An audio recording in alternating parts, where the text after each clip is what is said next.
Hi everybody, it's Anne for today's Public Health Emergency Preparedness presentation. We're going to talk about the mass shooting that happened in Monterey Park in 2023. So let's get started.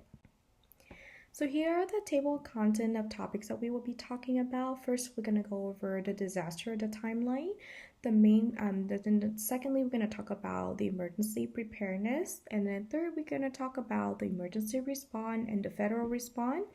And then next, we're going to talk about how the community respond to the disaster and its residual effects.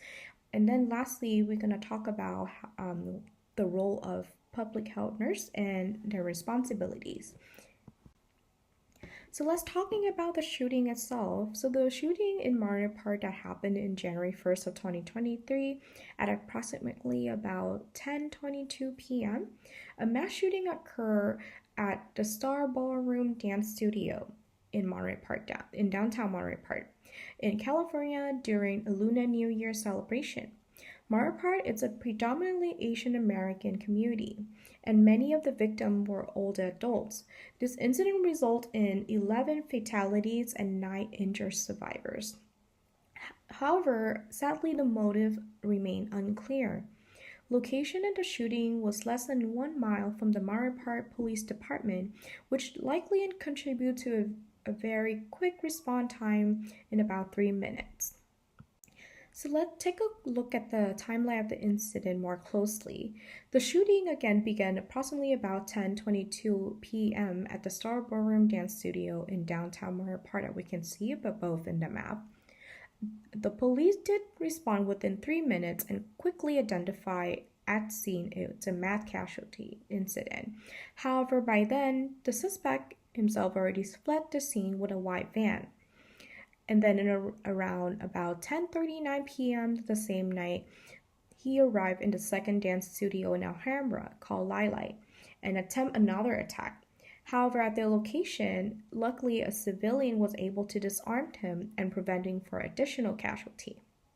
The suspect again escaped, and the law enforcement launched a regional manhunt, which involved in multiple agencies.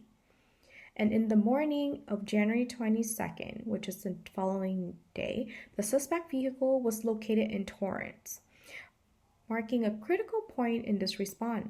The timeline shows how quickly the situation was escalated, required coordinated response efforts across multiple jurisdictions. Next, let's take a quick look about the emergency preparedness that Monterey Park City had prior to the incident. So the city of Monterey Park has several preparedness measures in place before the incident happened. The city did provide a disaster preparedness guide that encouraged residents to develop emergency plan that maintain like supply kits and prepare and respond to different type of disaster. In addition, they also offer something called CERT, which is a community emergency response team. It's a training program that teaches residents basic emergency skill, which as first aid, fire safety, and how to assist during other disaster. Unfortunately, I weren't able to see any pictures for the previous training they have before the shooting, but above are the picture directly from the training that Monterey Park held recently in this year.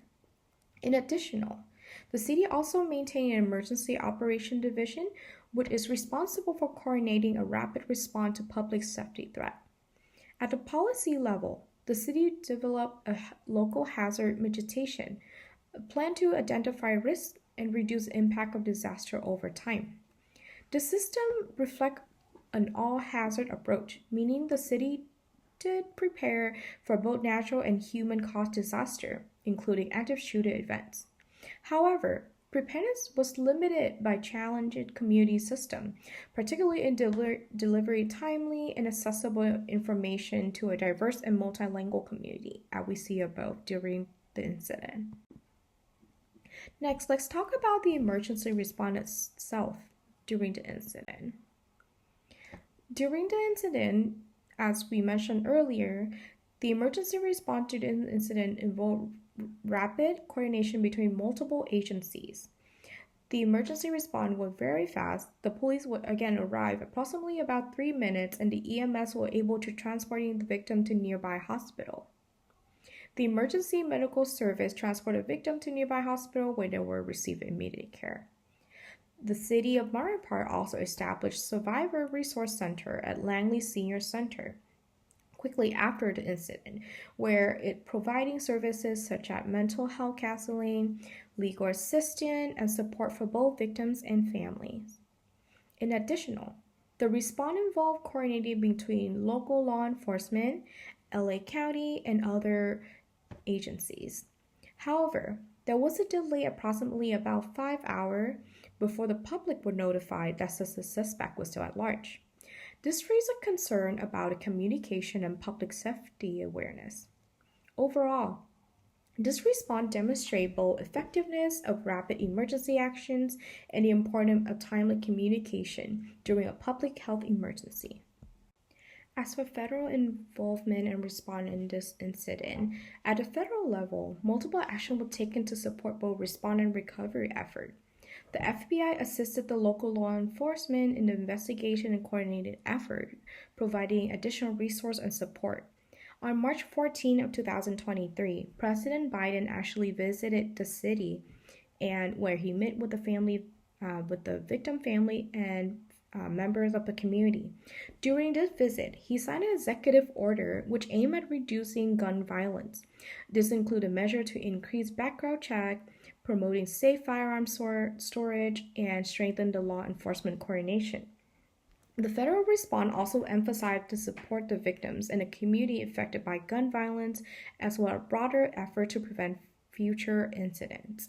Unlike a natural disaster, often involved in physical rebuilding, the federal response in this case focused more on policy, public safety, and the long-term prevention strategies. For the next main point, we will talk about the community response and the residual effects. In terms of community response and residual effects, the recovery from the disaster focused on both immediate support and the long-term mental health care within the community. The City of Monterey Park, in collaboration with LA County, established something called Survivor Resource Center, which later on changed the name to Resilience Center, where they provide ongoing support for survivor victims, family member, along with community members. The center follows a national model used after a major mass shooting to support a long-term recovery in the community. They offer multiple services, which including mental health counseling, trauma-informed care, stress reduction activity like Qigong, which support both emotional and physical healing. And also you can see above, they also offer self-defense classes. Services are also provided in multiple languages, including Mandarin and Cantonese, to ensure cultural appropriate care for predominantly Asian American community. The recovery effort also include community visual, cultural healing events, and victim support programs that provided both emotional and financial assistance. However, despite this effort, the disaster resulted in several long-term or residual effects.